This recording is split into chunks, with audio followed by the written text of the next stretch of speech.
Hola, hola. Qué alegría estar acá de nuevo con esta gente tan maravillosa. Cambiamos el horario porque nos lo pidieron. Entonces, se- para todo el mundo era como mejor esta hora. Y bueno, aquí están Robert y Pao. Hola, hola. Luzma. Desde México. Bueno, qué maravilla. Y el invitado es desde Argentina. Así que cada vez nos unimos más. Bueno, soy Fabián, ya llegó Fabián. Fabián, te estoy invitando. Qué alegría tenerte por acá. No te veo todavía, pues yo te invité ya. Vamos a ver. No pega. O estará apenas. Bueno, esperemos un momento porque yo ya lo invité. Mientras se nos une Fabián, les quiero contar que viene un taller muy especial en el Verde Marzo, el 16 de marzo, de 6 a 8 de la noche. Sí, soy Fabián y te he invitado. A ver, ahora sí. Unidad y celebrar cada luna nueva. Conocer toda su energía y presencia femenina. Fabián.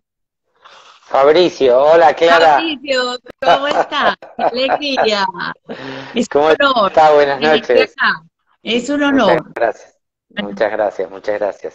Estoy muy contento de estar aquí contigo. Nuevamente estuvimos el año pasado transmitiendo algún vivo. Sí, y no sabes que la gente tiene mucha expectativa con este tema. Me encanta porque Y me han preguntado mucho, lo quieren compartir las abuelas con los hijos, con todo el mundo, porque es que tener conciencia en la educación de un hijo es muy valioso. ¿Y quién más que tú para ese tema? bueno, muchas Porque gracias. sí, sí. Bueno, voy a hacer una pequeña presentación y si tú te quieres presentar, me encantaría, Ok, porque pienso que lo ok. harías mejor. Bueno, es un poco difícil presentarse a uno mismo desde los títulos, las cosas que estudié. Yo soy psicoterapeuta gestáltico y dentro de la terapia Gestalt, que es una rama de la psicología, hice un posgrado en adolescencia, en infancia, en parejas. Trabajo lo que es la psicología sistémica, a nivel sistémico, el sistema familiar. Atiendo muchas parejas, atiendo Sí, muchas madres, muchos padres, atiendo niños, atiendo adolescentes. Así eso me... que, Dime. sí. Bueno, tengo un poco de experiencia en esto de acompañar familias, tanto en el rol de mamá y de papá como en su rol conyugal, digamos, de pareja. Eso me encanta a mí que lo transmitas y que te pueden contactar vía Zoom, Ujú. eh, porque por eso quería que tú lo presentaras, porque hoy en día es muy importante un terapeuta para muchas situaciones, pero no cualquier terapeuta, un terapeuta con experiencia y trayectoria como tú. Sí, también utilizo la programación neurolingüística para cambiar patrones mentales, creencias, ideas limitantes. Bueno, en definitiva de lo que va es entender que lo que hoy somos, la forma, nuestras creencias, nuestros pensamientos, incluso nuestras emociones que muchas veces nos gobiernan, ¿no? A veces Sí, nos potencian, a veces nos limitan, se formaron allí por la infancia, ¿sí? Como una forma de adaptación al entorno, a la familia que nos tocó vivir, a esa crianza de mamá, a la crianza de papá, a la herida infantil que tanto llaman, a cuestiones socioculturales que eran tal vez cambiantes en mi núcleo familiar, y un montón de variables que estuvieron se dice en los primeros 8 años de vida, que forman una especie de impronta, una especie de patrón de comportamiento en donde el niño o la niña aprendieron a conseguir más que atención, cariño, amor.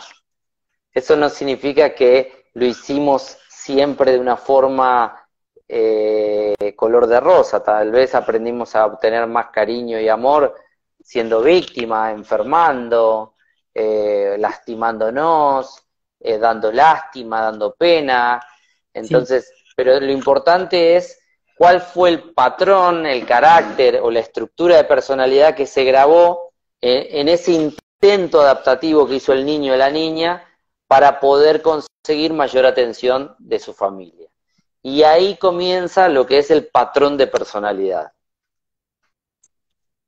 Que ahí sí tenemos un trabajo personal que podemos hacer las madres y los padres para acompañar el desarrollo pleno de los hijos.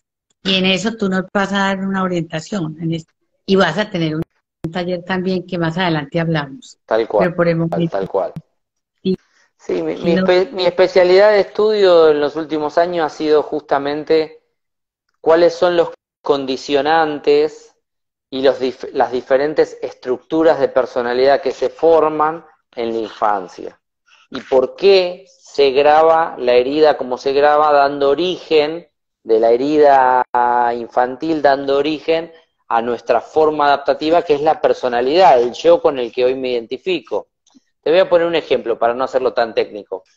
Supongamos que mis padres eran exigentes, ¿no? Eran muy rigurosos, muy exigentes, y ese niño quería ser aprobado, quería ser querido por esos padres. Entonces se esforzaba siempre, siempre por ser perfecto, por comportarse muy bien en todo momento, por ser prácticamente un adulto, no un niño, no ensuciar, no gritar, no correr.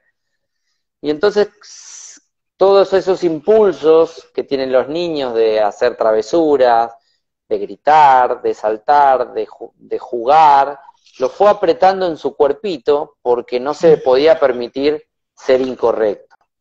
Y entonces este niño, esta niña que aprendió a apretar eso en su cuerpo, de grande por lo general, en la mayoría de los casos de estudio, deriva en una personalidad muy autoexigente, muy contracturada, poco espontánea, porque la espontaneidad quedó apretada en el cuerpo para hacer lo correcto. Personas que está primero el deber y luego el placer, no se entregan mucho al goce, sino que están mucho en el deber, en lo que tengo que hacer, muy perfeccionistas, correctas, ¿no? Entonces, te doy un pequeño ejemplo de cómo nos condiciona lo que nos pasó en la infancia para luego dar un origen de personalidad como un perfeccionista, autoexigente, crítico, estructurado, contracturado muchas veces por esta zona, ¿no?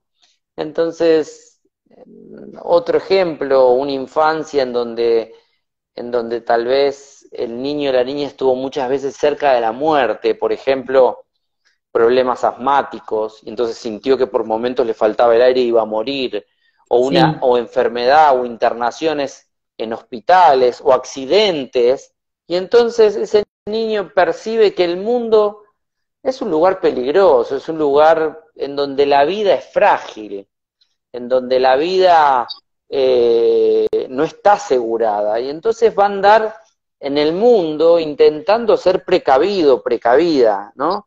Va a estar tomando recaudos, va a estar viendo qué es lo que le va a traer menos conflictos, va a estar un poco asustado o asustada, ¿no?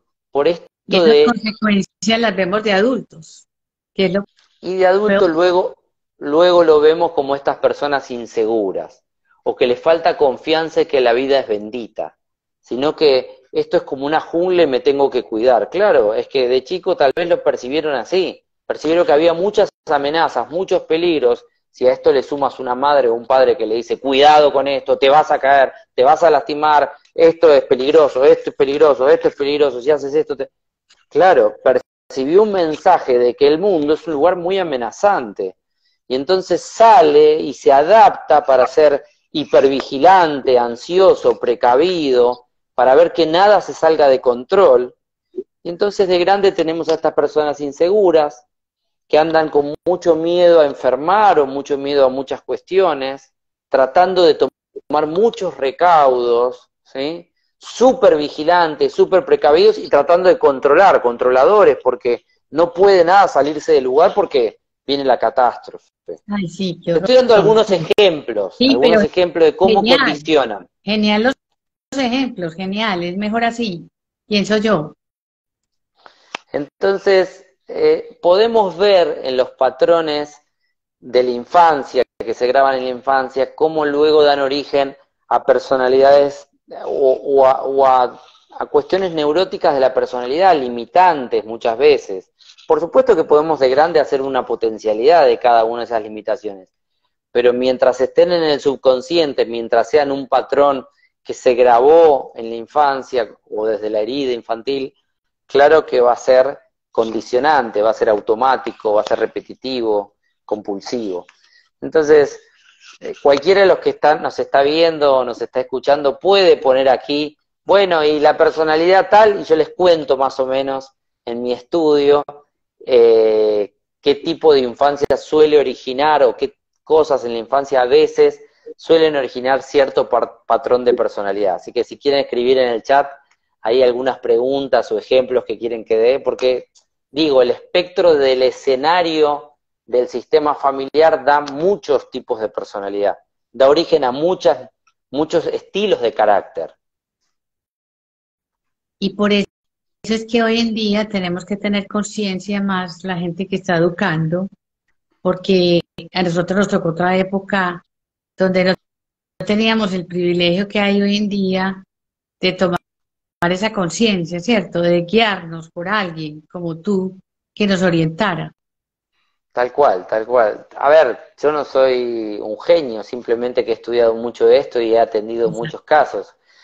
Eh, lo rico de esto es, mira, te puse dos ejemplos, ¿verdad? Te puse el niño que tiende a ser perfeccionista y el niño que tiende a ser asustadizo. Aquí te puse dos ejemplos. Sí, Entonces, al momento de criar, imagínate, tú levantas un poco la voz y dices, bueno, pero es que aquí hoy no se hace esto.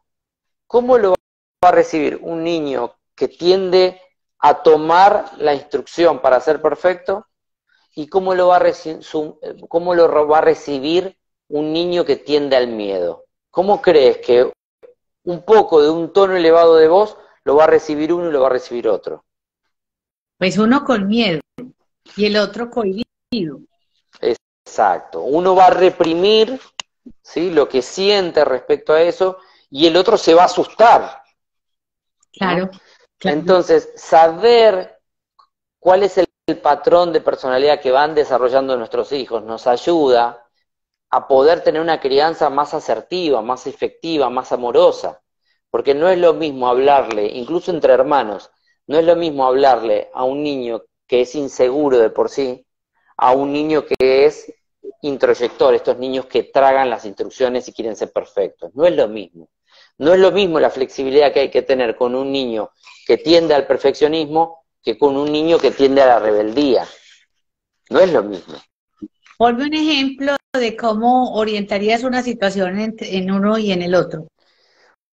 Bueno, por ejemplo, en el caso del niño que está desarrollando o que pasa más tiempo en el polo de la inseguridad, en el polo del miedo, el estilo de crianza es a ver, te lo digo como en un título, en un titular, pero Sí, esto sí, tiene sí, sí. una, sí. Mucha profundidad. Lo que le tenemos que enseñar es que el mundo no es un lugar hostil, que el mundo no está lleno de amenazas, que el mundo puede tener amenazas, pero también tiene bendición, que hay cosas que pueden salir bien. En el caso de un niño que tiende al perfeccionismo y que está muy apretado y estructurado, la forma de acompañarlo, ¿sí?, es a través de enseñarle la flexibilidad, enseñarle a ensuciarse, que luego se limpia, cometer errores, el aprendizaje a través del error. Cada una de las educaciones y la crianza se va ajustando al estilo de personalidad que está desarrollando nuestros hijos, nuestras hijas. Entonces, pero ojo, hay muchos otros casos. Luego tiene Claro. la niñita que se convirtió en princesa de papá, el niñito que se convirtió en superhéroe o príncipe de mamá y que quiere darle la complacencia. Ahí a veces hay un poquito de complejo de Edipo o de Electra, ¿sí?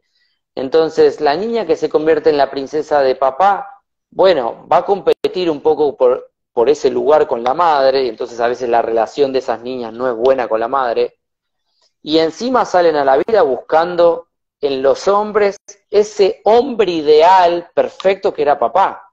Claro, el príncipe azul así nunca llega, No, porque nadie va a poder en el corazón de una niña, una mujer luego, ocupar los zapatos del amor que tuvo por papá.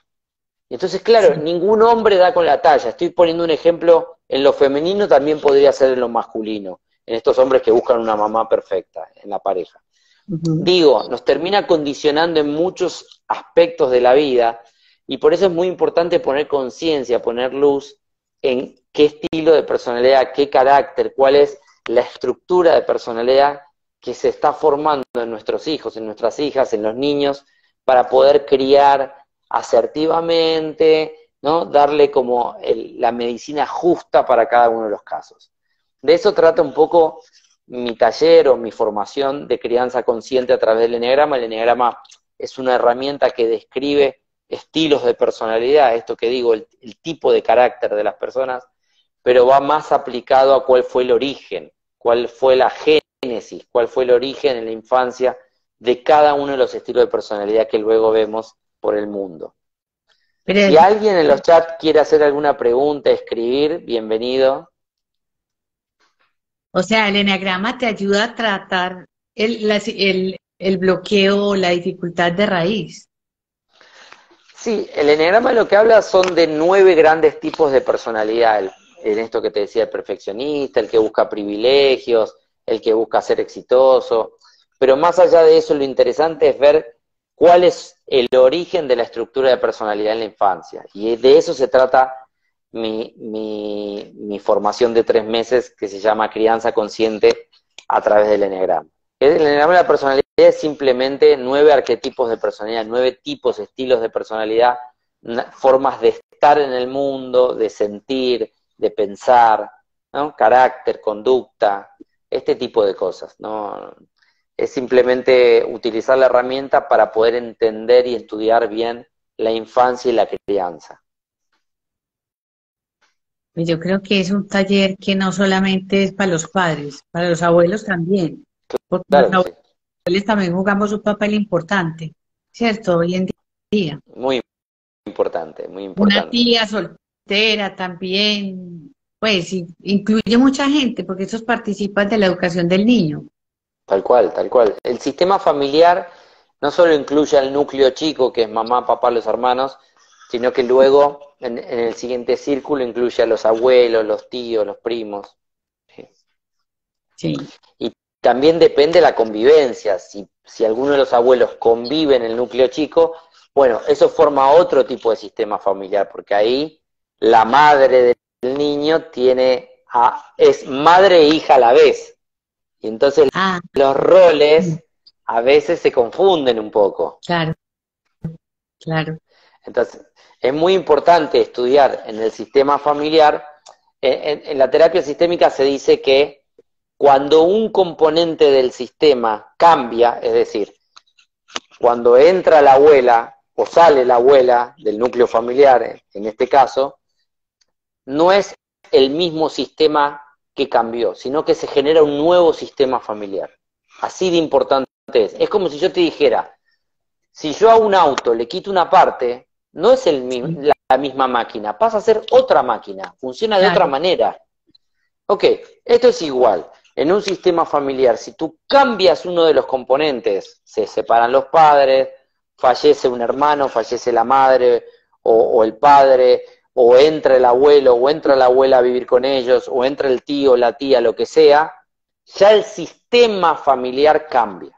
Funciona de otra manera. No es el mismo con un agregado o con un quitado. No, no, no.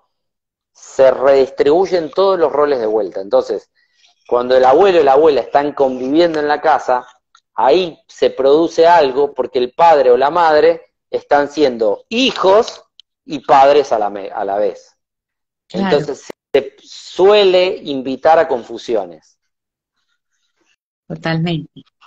Dinos en qué cometemos más errores los papás y las mamás, y qué aprendizaje es importante para nosotros. Bueno, yo ya los crié, pero para los que están aquí, también soy abuela. A ver, más errores, no sé si tengo una estadística de más errores. Yo te puedo decir lo que a mí más me impacta, ¿sí? Sí, dilo. A mí me impacta mucho cuando el padre o la madre criamos, ahí está Martita, hola Martita, bienvenida. Y también está Diana, entraron, sí. Cuando Ay, tan bellas, bienvenidas. sí, bonitas. Cuando papá o mamá criamos a los niños con el paradigma de los adultos.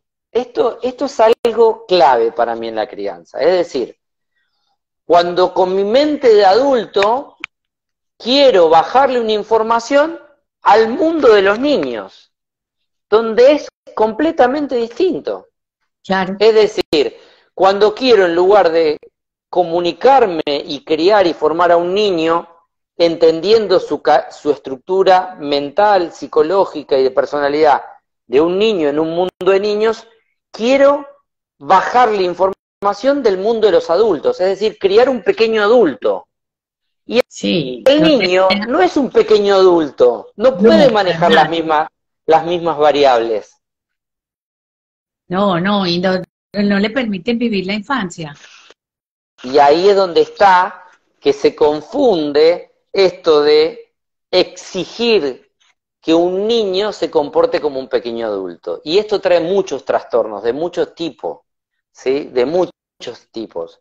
El mundo de los niños tiene reglas de niños. O sea, en el mundo de los adultos, un sí hoy es un sí mañana, es un sí pasado. Un no hoy es un no mañana, un no pasado. Así es el código entre adultos, ¿verdad? Si yo te digo que sí, tú no piensas que mañana puede cambiar. Tú ya lo estableces, Sí, ¿ok? Si así. yo hoy te digo blanco, mañana es blanco, pasado es blanco. Si hoy te digo negro, mañana. Pero en el mundo de los niños no. Yo te digo sí hoy y tal vez mañana tengo la esperanza y la fantasía de que es no, o al revés, que si hoy es no, mañana es sí. Y entonces nos fastidiamos los adultos porque si ya te dije que sí, que no, pero es que las variables de tiempo, las variables de espacio, la fantasía, el mundo fantasioso, operan diferente en el mundo de los niños. Y entonces, tratar de criar a un niño con el paradigma del mundo de los adultos es el mayor error. Nosotros tratamos de incluso inculcarle nuestras identidades, nuestros valores, pero primero hay que preguntarnos, momento, estas identidades, estos yoes, estas creencias, ¿a mí me sirvieron? ¿Me sirven? No, es que lo hacemos en automático. No tenemos Es la verdad. conciencia de revisar, a ver, momento, la creencia de que primero es el deber y luego el placer, ¿a mí me sirvió? ¿Me trajo más felicidad? Y entonces, ¿por qué se la voy a bajar en piloto automático como si fuera un virus que estoy contagiando a mis hijos? O sea, ¿yo qué Sí. quiero? ¿Que sean como yo o que sean felices? Esta es la pregunta. O sea, yo como Sí, padre o madre, ¿quiero que salgan como yo o que sean niños y niñas felices? Porque entonces me tengo que hacer preguntas como papá y mamá. ¿Yo logré la felicidad en mí ah, mismo o en mí misma? es que es tomar mucha conciencia del día a día Esto con es los hijos. tomar conciencia. Por eso la primera Exactamente. pregunta como tip a los que nos escuchan es, ¿tú qué quieres? ¿Un hijo, una hija igualito o parecido a ti? ¿O un hijo, una hija felices? Entonces, acá viene la primera pregunta. ¿Tú conseguiste como padre, como madre la felicidad antes de ser papá o mamá? Y si la respuesta es no, entonces no críes en piloto automático, porque lo único que estás haciendo es contagiar un virus. Se llaman virus mentales, de hecho, que son todas estas creencias, todos estos virus mentales que tenemos y que nos llevan en la vida a ser un ejemplo, a ser un automático, a andar en automático. Aquí pone Martita que es fundamental ser ejemplo. Totalmente. Entonces, ¿pero ejemplo de qué? Porque, a ver, eh, para un niño que mira con amor a sus figuras de cuidado, a sus cuidadores, y que va a confiar, instintivamente va a confiar con mamá y papá, y no lo va a poner a duda, todo lo que sea mamá y papá va a ser un ejemplo. No puede discernir. Este es el tema, este es el peligro con los niños, que ellos no tienen la capacidad de discernir y decir, ah, no, no, no, yo esto de mamá no lo voy a tomar, ah, no, no, no, yo esto de papá no lo voy a tomar. El niño lo toma todo. Entonces, es imposible que un padre o una madre no sean ejemplo para el hijo. Y es lo que Pero, más ¿qué arrastra, el ejemplo? ejemplo es ¿Cuál es el ejemplo? Esta es la pregunta. ¿Qué ejemplo estoy siendo para mis hijos? Me acuerdo de un caso en donde a él, a un niñito, se le exigía, déjame recordarlo bien. Ah, ahí está. Se le exigía cumplir y no mentir, ¿sí? Entonces, estábamos trabajando la mentira. Cuando empiezo a trabajar con este niño, lo primero sí, que me cuenta es que había escuchado que esa mañana su mamá había dicho en el trabajo que estaba enferma para no ir. sí, Y yo nada tenía que trabajar, congruente, según los padres, que el niño estaba mintiendo mucho. Ok, puedo trabajarlo, pero ¿y qué tengo de apoyo nada, como ejemplo? Entonces, a veces a los terapeutas se nos piden que hagamos algo que en la familia no está. totalmente de acuerdo, así es. Creen que la solución está en el terapeuta y que no tienen que comprometerse ellos. Imposible, porque con el terapeuta puede pasar 1 o 2 horas por semana Exacto, y con la familia pasa el resto de la todo el semana. tiempo, sí, Entonces, lo que podemos hacer es guiar. Ahí, por supuesto, que trabajo con la familia, ¿no? O sea, me acuerdo otro caso, te voy a poner otro sí, caso. Me lo traían al niño porque estaba un poquito gordito y la nutricionista le había mandado a comer fruta y verdura. Y entonces mi hijo no come fruta y verdura. Y no come fruta y verdura, y él tiene que saber que tiene que comer fruta y verdura porque tiene por su salud, todo. Terminan de contarme esto y el padre cerca me habla y me dice, yo odio los vegetales. Yo no como más que carne, no me gusta la fruta y verdura. Y entonces yo me hacía la pregunta, pero este niño es hijo de ustedes, si a ustedes no les gustan los vegetales, ¿cómo se lo vamos a inculcar? ¿Cómo se lo vamos a poner? Es imponerlo, es decir, ¿dónde está el ejemplo de alimentación, no? Entonces, a veces me da gracia estas contradicciones que tenemos los padres, también la he visto en mí, la he visto en mi compañera, todo. Estas contradicciones respecto a que esperamos que nuestros hijos sean algo que nosotros no hemos conseguido ni cultivado en nosotros mismos. Y yo les sí, digo, nada congruente. pero él no quiere comer fruta y verdura, porque es digno hijo de ustedes. Y a ustedes tampoco les gusta. Y el niño lo primero que va a hacer es ser leal a los padres. Ningún Sí, niño tiende, cuando es chiquito, a no ser leal a la familia de origen, a los padres. La tendencia de un niño es a ser leal a sus padres. Entonces, digo, hay trabajo que hacer como padres, como educadores, como madres, para que uno pueda, desde el ejemplo, se dice que la crianza, ¿sabes cuál es la crianza más efectiva? En contraposición a tu pregunta, Clara, sí, la crianza más efectiva es la que no es necesario imponer al niño, sino que el niño toma los valores de papá y mamá por amor hacia ellos. qué belleza. Entonces, por amor a papá y a mamá, yo tomo sus valores, no por imposición, no porque me obligan, sino porque los amo tanto y son un ejemplo en la vida que se impregnan en mí como hijo. Qué belleza. Mira, aquí comenta Sandra, no trajimos un manual para educar a los hijos. El sistema también es responsable porque están enfocados en mantenerlos estudiando como robots. Sí,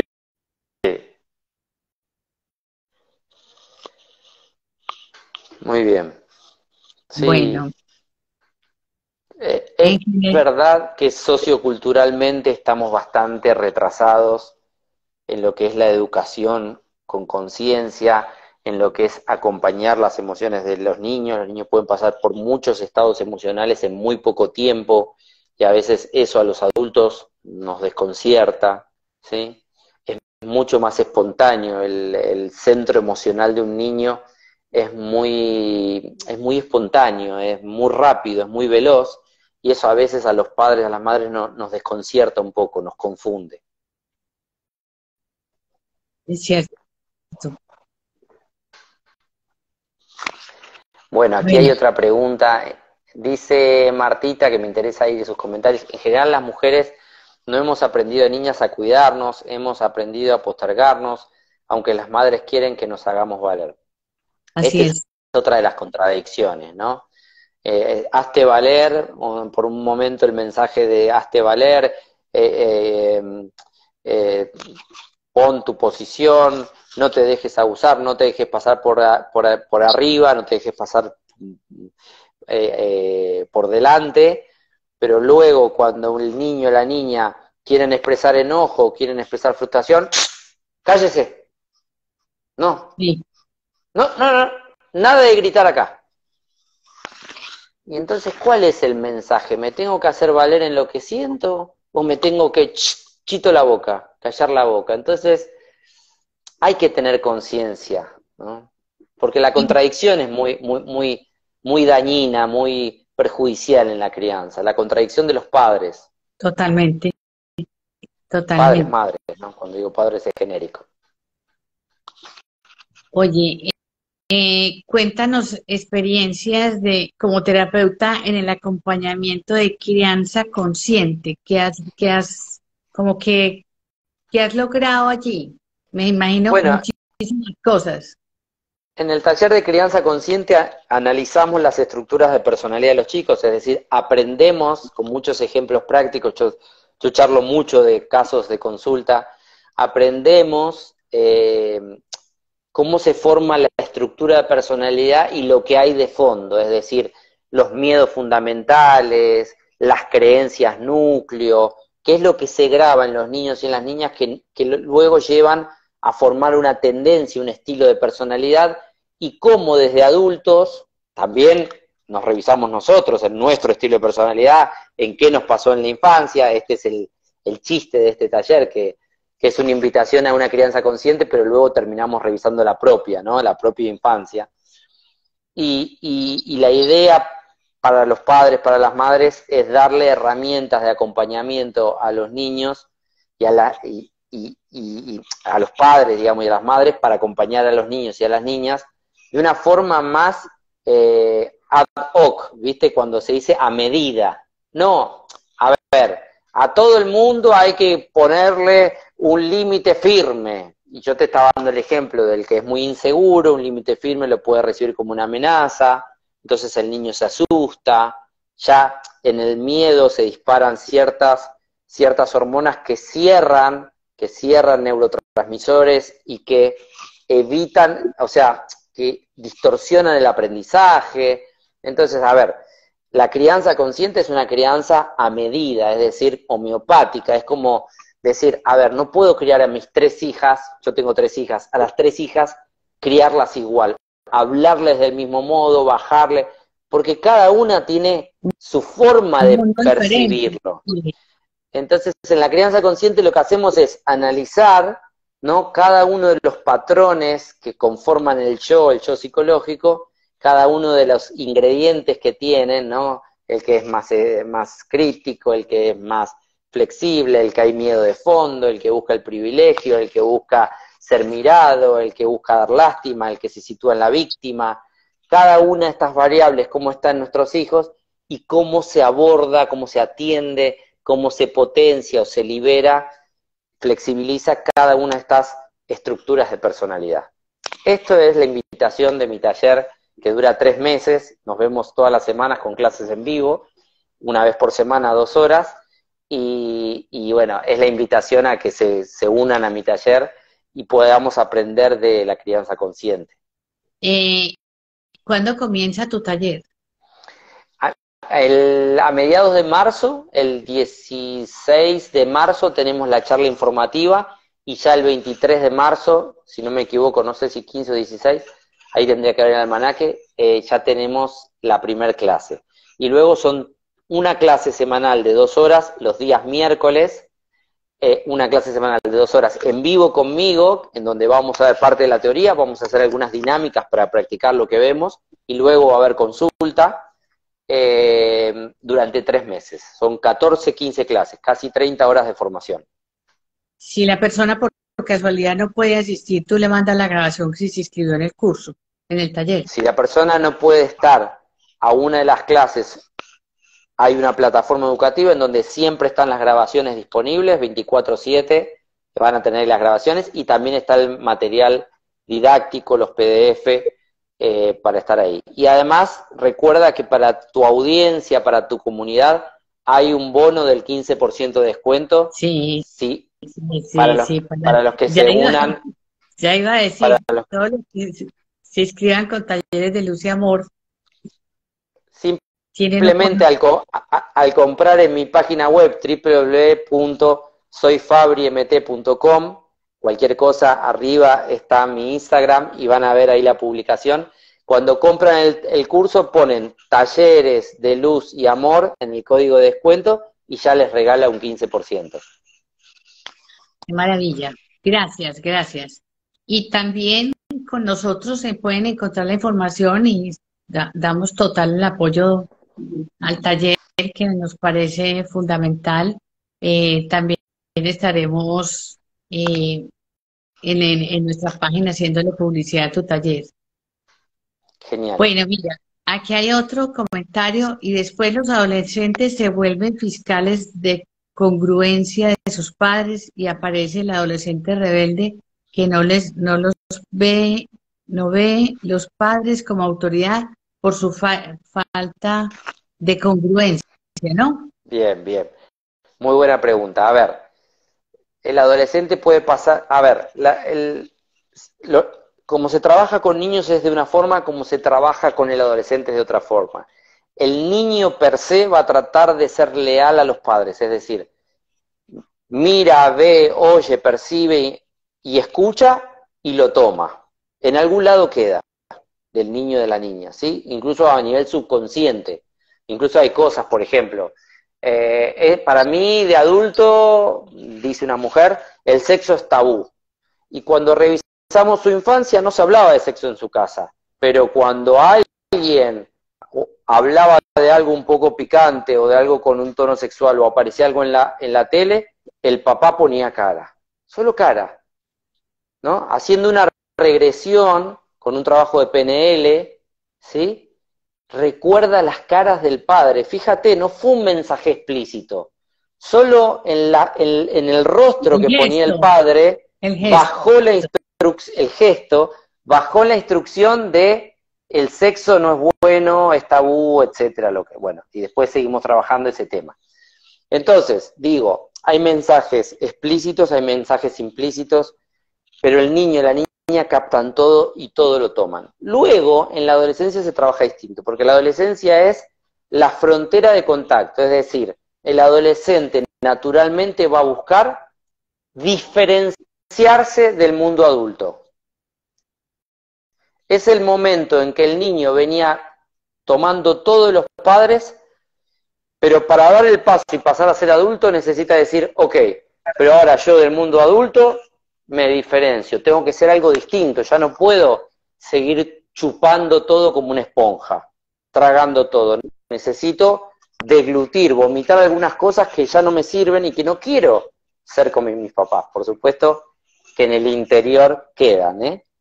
Entonces va a tratar de generar una especie de cómo me diferencio yo del mundo de los adultos. Y entonces aquí tienes las culturas adolescentes, el tipo de música, cómo se visten, las subculturas, ¿no? Forman muchas tribus, muchas subculturas, muchas formas de relacionarse con un código personal, con un código que no está accesible para el mundo de los adultos.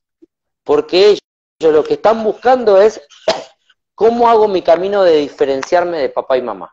¿Cómo puedo despegarme del núcleo familiar para poder ser un individuo? Algo diferente a de donde vengo. Y entonces van a intentar ciertos actos de rebeldía, van a intentar tomar filosofías contrarias o incluso, ¿no? Van a ir probando cómo hago yo para despegarme un poco de mamá y papá.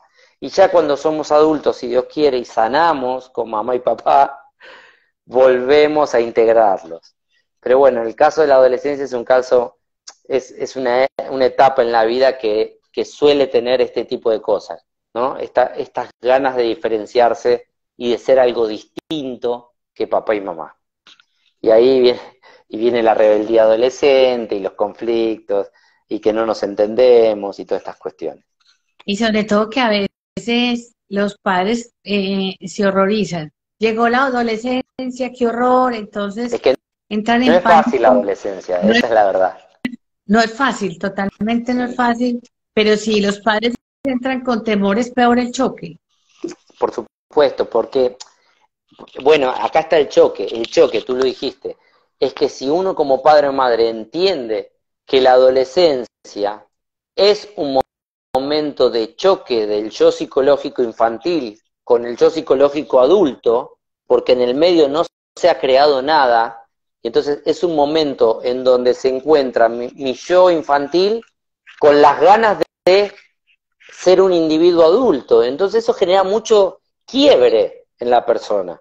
Entonces, si uno entiende que es un momento en donde la crisis del adolescente es casi necesaria, a ver, no hablo de una crisis traumática, no, te quiero decir, Normal, esos pequeños chispazos son la forma, generan la energía en la personalidad para poder generar un cambio en la estructura infantil y dar origen a un yo individual, a un yo personal, a un yo adulto. Ahí se está gestando en esa fricción entre el encuentro del yo infantil y la introyección, lo que he metido hacia adentro de mamá y papá, en esa familia interna, en esa fricción se está generando y se está gestando lo que va a ser el joven adulto. Entonces, si uno entra en la adolescencia con esta capacidad de ver eso, con un poco más de conciencia, uno va a entender que nuestro rol como padres es por momentos generar límites en donde el adolescente puede encontrar y friccionar, porque también si no hay límite, el adolescente también no encuentra se dónde desborda. diferenciarse, dónde Mm, golpear, ¿eh? Y exacto. aquí tienes en esas familias completamente descontracturadas y en donde todo está permitido que los adolescentes empiezan como a descontrolarse, ¿no? A buscar cada vez límites más extremos, ¿sí? También hay de los otros, hay de los adolescentes que como la familia es muy caótica, ellos mismos se hipercontracturan, hiperestructuran y se vuelven padres de sus padres. Hay de los dos, pero de algún modo es la forma de diferenciarse, fíjate, ¿sí? Yo no voy a ser caótico como ellos y voy a paternizar a mis padres, lo cual también trae un montón de problemas en el sistema familiar. Bueno, el espectro de esto es enorme, hay muchísimo que hablar. No sé si da el tiempo para hablar tanto. Todavía tenemos tiempo. A ver, miremos preguntas. Miremos Tremendo que preguntas. hayamos sobrevivido a eso y que aquí estemos dentro de todo enteritos. Eje. Ah, bueno. Mi hijo adolescente me está haciendo todo esto que explicas. No. Sí, sí. Bueno, hay otra cosa que te iba a decir yo. Muchas veces cuando la adolescencia no se vive como se debe vivir, eh, eh, a los 40, a los 37, el hombre tiene como una, digamos, como una adolescencia pequeña. Vive lo que no vivió. ¿Cómo es la pregunta? Cuando la adolescencia no se ha vivido por estar coaccionado, por estar reprimido, luego lo Ajá. viven por ahí los hombres a los 37 años o así como que viven una adolescencia tardía. Bueno, la adolescencia tardía, a ver, ¿qué decirte? Yo diría que son cuestiones que se reprimieron en su momento. Todo lo que se reprime en algún momento, como olla de presión, en algún otro momento de la vida sale. Y Sí, sale como afuera de tiempo, como ya un poco distorsionado. Por eso, sí, el peor negocio, por ejemplo, con las emociones es reprimirlas.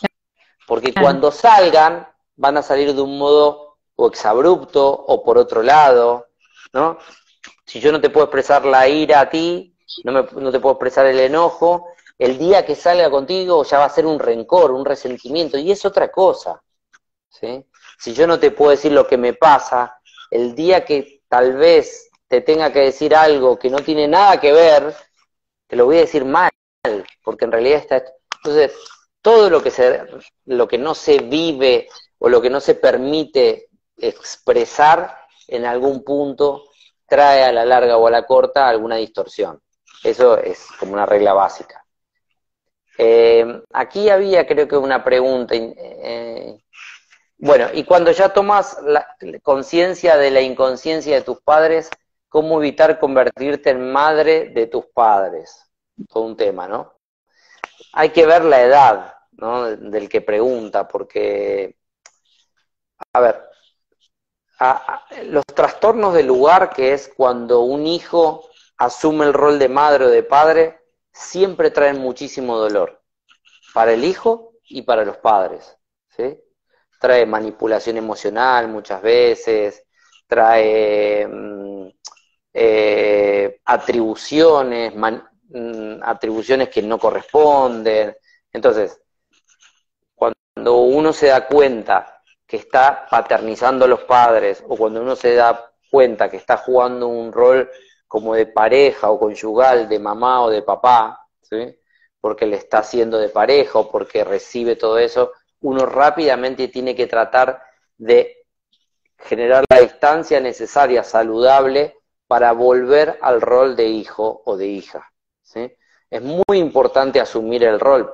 Lo que pasa es que muchas veces los hijos y las hijas cargan con una especie de culpa, con una especie de yo cargaré por ti, papá, yo cargaré por ti, mamá, con lo que tú no pudiste resolver, como una especie de lealtad amorosa, y nos cargamos los hijos y las hijas con cosas que nuestros padres no pudieron resolver, pero que no corresponden, que hay que volverlo en ellos, ¿entiendes? O a veces temas de pareja que ellos no pudieron resolver y que los hijos nos hacemos responsables de tratar de mediar ahí. ajá. Bueno, todos esos son lugares en los que uno tiene que tratar de salir. Tiene que tratar de volver a los padres al lugar de padres, y si es un tema que no pudieron resolver en ellos, dejarlo en ellos y no cargarlo más por y para ellos. Y ahora tú lo dijiste, pero me parece como tan válido volver a repetir, no permitir que los niños repriman sus emociones. Si el niño está llorando, muchas veces le dicen, no llores, que eso no es para llorar, pero no le preguntan qué sentimiento tiene en ese momento, qué emoción tiene, ¿cierto? Entonces queda, queda encerrada, queda bloqueada. El espectro de las emociones es muy interesante porque, mira, nuestro cuerpo físico viene preparadito y listo de fábrica para procesar todo: los duelos, la pérdida de los padres, la muerte, la enfermedad, las emociones. Nuestro cuerpito físico viene preparado. Nuestro cuerpo físico sabe que cuando uno está triste, llora. Nuestro cuerpo físico sabe que cuando uno está enojado, se calienta la sangre, se agitan las palpitaciones, ¿sí? Ajá. Me pongo hiperactivo. Nuestro cuerpo físico sabe que cuando uno tiene miedo, se tiene que proteger, huir, ¿sí? Nuestro cuerpo físico sabe cómo procesar las emociones, pero todos estos mandatos que nos han metido, no llore que no es para llorar, no grite aunque esté enojado, a ver, usted está enojado, cálmese. A ver, yo te quiero preguntar, Clara, cuando tú estás enojada, ¿a ti te sirve que te digan cálmate? ¿Uno puede calmarse con el No, cuerpo hecho no, un volcán? no. Da hasta más rabia. Sí, sí, sí, Bueno, sí. todos estos mensajes le dicen y graban en los niños, no le hagas caso a lo que estás sintiendo y cómo tu cuerpo está procesando la emoción, hazme caso a mí, a mamá y papá, y reprime, distorsiona, bloquea o interrumpe lo que estás haciendo. Y entonces, claro, somos todos cuerpos físicos que estamos preparados para vivir la emoción, experimentar la emoción, pero que la terminamos distorsionando, la terminamos, claro, interfiriendo la expresión o el procesamiento de la emoción. ¿Sabes cómo se le da sepultura o entierro a una emoción? Es decir, cómo tú acabas con una emoción, cómo acabas con el enojo cuando lo tienes, cómo acabas con la tristeza cuando lo tienes, cómo acabas con la depresión cuando uno lo vive. Claro. Cuando uno se permite en la tristeza llorar y expresar su tristeza, en un momento se termina, ya se acaba, se desagota. Cuando uno está enojado, reconocerle, cuando uno está enojado y se permite vivir el enojo y decir, mira, estoy enojado contigo porque me hiciste esto y te pongo un límite, y uno con eso genera una energía creativa de poner un límite, de decir un stop, basta, se termina el enojo. Si uno quiere terminar con la emoción, tiene que dejar que el cuerpo, que la inteligencia orgánica, lleve a la emoción a su expresión y luego su sepultura, su terminar la emoción. Pero no lo hacemos. Estoy enojado y no quiero demostrarte mi enojo. Estoy triste y no quiero que nadie me vea llorar. Estoy procesando un duelo y tengo que ser fuerte. Me dicen que tengo que ser fuerte en este momento. Sí. Claro, todas interrupciones de lo que orgánicamente podría ser el procesar y el darle término a esa emoción, nosotros la interrumpimos con un montón de creencias y pensamientos y mandatos, y entonces, claro, somos un montón de cuerpos interrumpidos que estamos listos para procesar duelos, tristeza, enojo, miedo, angustia, pero que no nos permitimos porque hay creencias, pensamientos, mandatos que nos interrumpen la emoción. Y que terminamos después reprimiendo tantas emociones que terminamos enfermándonos. Bueno, hay que agradecerle al síntoma, hay que agradecerle a la enfermedad, porque como el cuerpo no puede terminar de procesar todas esas emociones, hace una enfermedad y entonces exacto, el ansioso, nervioso, estresado, que nunca para de trabajar, de pronto el cuerpo hace una enfermedad y te tira en una cama. Y te hace descansar a la fuerza. Porque tú eres un workaholic, tú eres un workaholic, un trabajólico, y si yo no te enfermo y te tiro en una cama, no vamos a descansar nunca, y no descansar nunca nos va a llevar a la muerte. Entonces, a veces la enfermedad es el mensajero o el aliado de lo que no estamos dejando, de lo que no estamos procesando, gestionando correctamente en nosotros mismos. Así es. Entonces, hay que entender, hay que darle una nueva conciencia a por qué el organismo en su sabiduría infinita, en su sabiduría organísmica, por qué el organismo nos dice, nos advierte y hace lo que hace cuando lo hace. Entonces hay que aprender a escucharnos, hay que aprender a conectarnos, hay que aprender a dejar que el cuerpo procese, gestione las emociones. Bueno, hay mucho para hablar.